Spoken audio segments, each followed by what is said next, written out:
پھر آپ صلی اللہ علیہ وسلم بستر پر تشریف نہیں لے کے جاتے تھے یہاں تک کہ رمضان گزر جایا کرتا، رمضان داخل ہوا کرتا تو نبی کریم صلی اللہ علیہ وسلم کے چہرہ انور کا رنگ مبارک متغیر ہو جایا کرتا تھا۔ یوں بھی ہمیں دعا میں آہوزاری کرنے کا حکم ہے، بلکہ یہاں تک ارشاد فرمایا گیا کہ اگر تمہیں رونا نہیں آتا تو رونے کی شکل و صورت ہی بنا لو، یا تو دعا میں جب رمضان المبارک آ جایا کرتا تو اس وقت آپ صلی اللہ علیہ وسلم کی کیفیت کیا ہوتی تھی، مختلف روایات میں اس کا ذکر ہے۔ چنانچہ ایک روایت میں آتا ہے کہ کان اذا دخل رمضان شد میزرہ ثم لم یأت فراشہ حتی ینسلخ،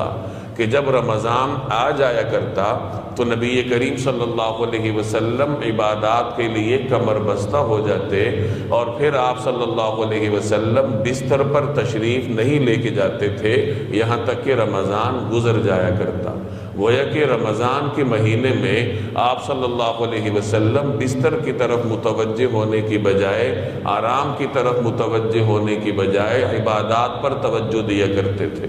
اور ایک اور روایت میں رمضان کی آمد پر نبی کریم صلی اللہ علیہ وسلم کا طرز عمل اور رویہ یوں بیان کیا گیا۔ حضرت عائشہ رضی اللہ تعالی عنہ کی روایت ہے کہ کان اذا دخل رمضان تغیر لونہ وکثرت صلاتہ وابتہل فی الدعاء، کہ جب رمضان داخل ہوا کرتا تو نبی کریم صلی اللہ علیہ وسلم کے چہرہ انور کا رنگ مبارک متغیر ہو جایا کرتا تھا، اور آپ صلی اللہ علیہ وسلم کی نمازوں میں اضافہ ہو جاتا تھا، اور دعاؤں میں آہوزاری اور عاجزی میں اضافہ ہو جایا کرتا تھا۔ تو تین قسم کی خصوصیات اس روایت میں منقول ہیں۔ پہلی خصوصیت یہ کہ رمضان داخل ہوتے وقت یا رمضان کی آمد کے وقت آپ صلی اللہ علیہ وسلم کا رنگ مبارک متغیر ہو جاتا تھا۔ محدثین فرماتے ہیں کہ یہ رمضان کے بارے میں آپ صلی اللہ علیہ وسلم کے اندرونی تفکرات ہوتے تھے کہ اس مہینے کی جو عظمت ہے اور اس میں جو اللہ کی عبدیت کرنی ہے، اللہ کی جو بندگی کرنی ہے، تو اس بندگی کے حوالے سے آپ صلی اللہ علیہ وسلم فکر مند اتنے رہا کرتے تھے کہ آپ کی فکر مندی کے اثرات آپ کے چہرہ انور پر یوں ظاہر ہوتے تھے کہ چہرہ انور کا رنگ مبارک متغیر ہو جاتا تھا،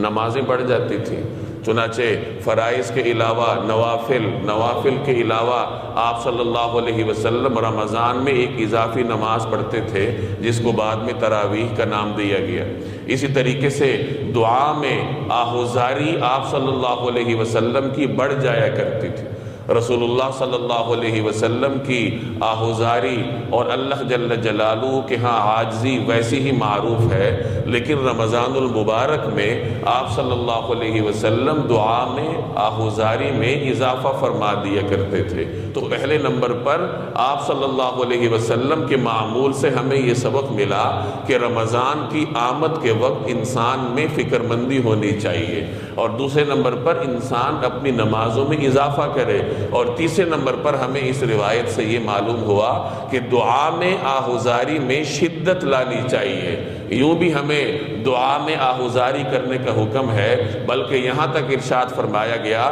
کہ اگر تمہیں رونا نہیں آتا تو رونے کی شکل و صورت ہی بنا لو، یا تو دعا میں رویا کرو،